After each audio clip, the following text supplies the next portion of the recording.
Xavfsiz va sog'lom yurt tezkor profilaktik tadbirlari doirasida Davlat xavfsizlik xizmati xodimlari tomonidan o'tkazilgan tezkor tadbir natijasida katta miqdordagi giyohvandlik vositasining noqonuniy aylanmasiga chek qo'yildi. Xususan 1968-yilda Surxondaryo viloyatida tug'ilgan fuqaroning Toshkent shahridagi vaqtincha yashash xonadoni xolislar ishtirokida ko'zdan kechirilgandi. Jami 20 kg 187 gram giyohvandlik vositalari, jumladan 13 kg 50 gram opiy va 7 kg 137 gram gashish moddalari borligi aniqlanib, ashyoviy dalil sifatida rasmiylashtirib olindi.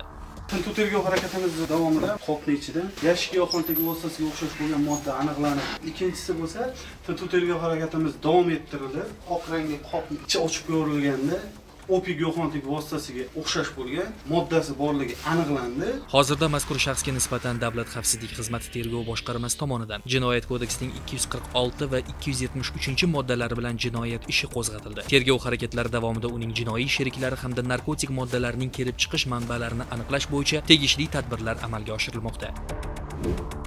Shuningdek, xizmatning Toshkent shahar boshqarmasi va poytaxt ichki ishlar bosh boshqarmasi xodimlari hamkorligida o'tkazilgan tezkor tadbirda esa virtual narkokanal tashkil qilgan 1991 va 2000-yillarda tug'ilgan 2 nafar fuqaro ushlanib, ulardan gashish va gashish moylari olindi.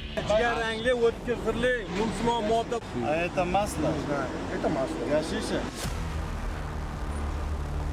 Уросла, холосла. Что это называется? Масло. Какое масло? Гашишное? Да, масло gashish. Hozir o'z xohishi bilan yana bermoqchi. Xolislarni ko'rdinglar?